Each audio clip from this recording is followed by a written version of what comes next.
Hey folks, welcome back to part 3 of our homemade wine video. Today we're finishing up the bottling, and I'll show you all the very last step for some very yummy wine. All right, on this final step, we are just going to go ahead and bottle it. So I've let it ferment for a long time in these bottles in the first video, and I showed you all how to get that done. We'll link it down below. We'll probably just make a little playlist. And then on the second video, I racked it into these containers, and I'll show you what it looks like at the end. But you can see that leftover stuff on the bottom, that's from the racking. So that's the leftover must and stuff. And so that's why after you let it ferment, you want to move it into another container. And that's going to get rid of the vast majority of the must and the stuff you don't want. And then after you let it sit for 2 weeks in the second container, you'll still end up with just a little bit of must on the bottom. But that's what you want. You want that stuff left over. If you can, my wife can go to this one here. I've let it sit for a little bit so you can see better that little bit of stuff that's left on the bottom there. And that's just a leftover that we don't want in our bottles. And when you do that, when you rack it and let it sit, it gets way smoother, more clear, and just overall tastes a lot better. And you can see we end up with a nice cherry red grape wine like we want. All right, so enough talking. Last step here is we need to first sanitize our bottles. So I've got these bottles here. I linked them down below. I'm not sponsored, obviously, but these bottles are awesome. They come, they're 1 liter as opposed to 750 milliliter. So they're a little bit bigger.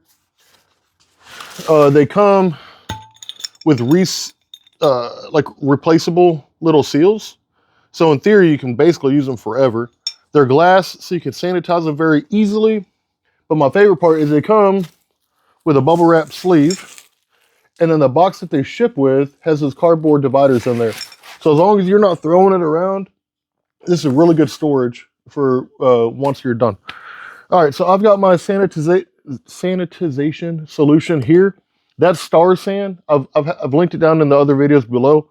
But it's a really, really good product, and it's going to make sure that your wine stays sanitary forever or for a long time. So you're going to completely submerge the bottle and roll it around, because you want to make sure the whole inside gets that solution on there.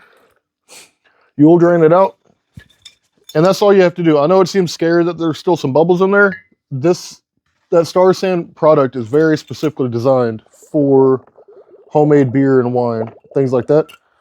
So those little bubbles, they're just fine. They're not going to mess up the wine, and they're not going to make you sick or anything like that.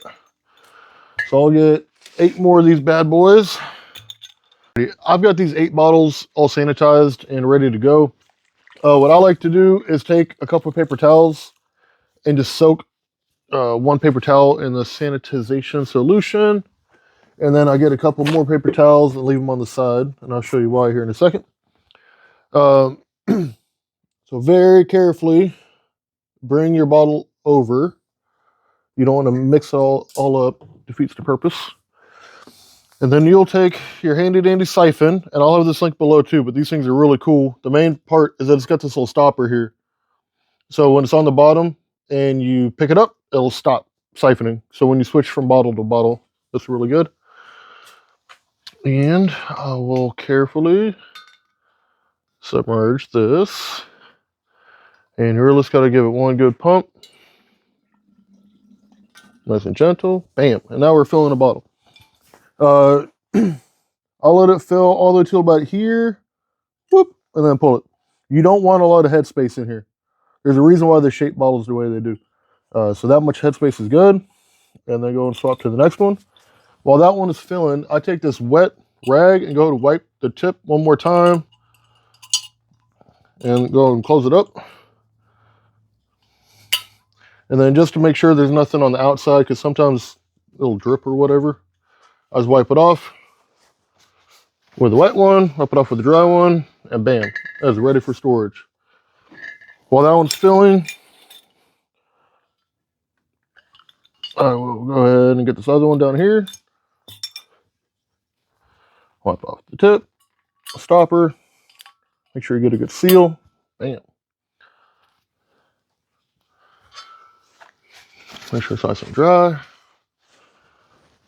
Just like that. Now we rinse and repeat, metaphorically.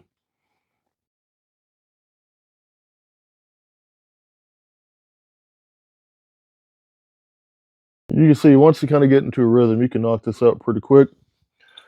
Because there's so little must on the bottom, I'll actually tilt nice and gently the bottle just to get that last little bit out, but not every little bit. You don't want the must in here. You'll be tainting the wine that you worked so hard on. Clean that, and then I'll show y'all getting this last one ready. Oop.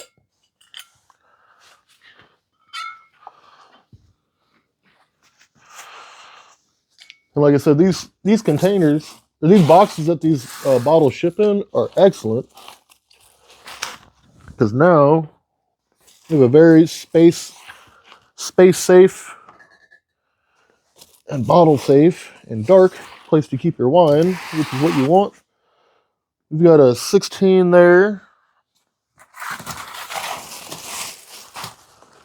I'm going to put this one in there. This one has already been drank out of. I wonder why. All right, get this out the way. We'll get this last one. So nice and easy. Get the airlock off.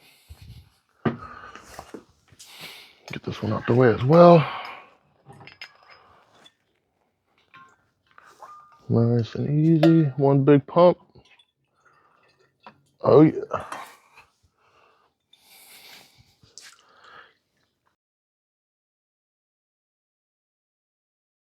And that's pretty much it, folks. I'll do my little outro here in just a minute. But we've got a few more bottles to fill up.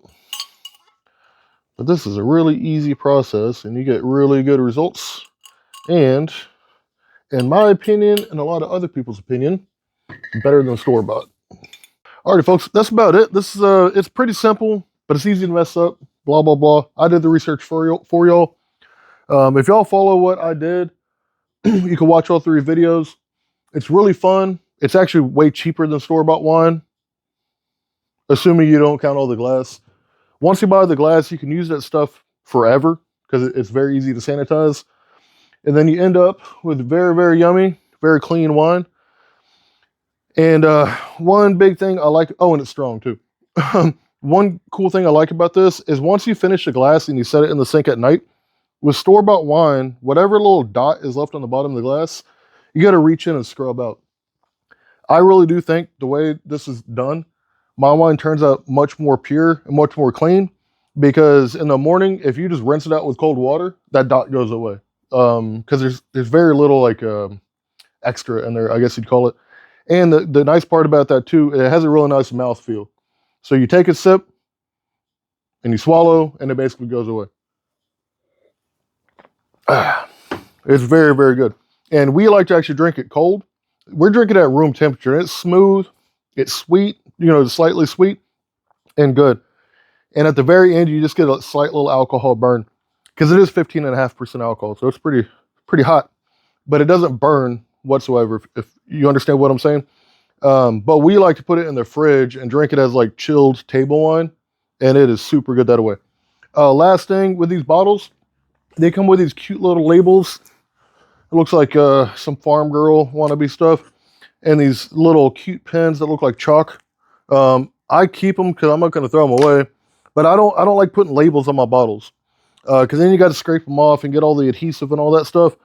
So these have a nice plastic white top. So I'll just take a Sharpie and I'll put the month and year that I finished bottling the wine on them, just so I know how old it is. Other than that, if y'all have any comments, questions, anything like that, please make sure to put them below. Subscribe, please. We're at like 9,000, so thank all of y'all. And other than that, we'll see y'all next time. Don't drink too much. I don't take my own advice.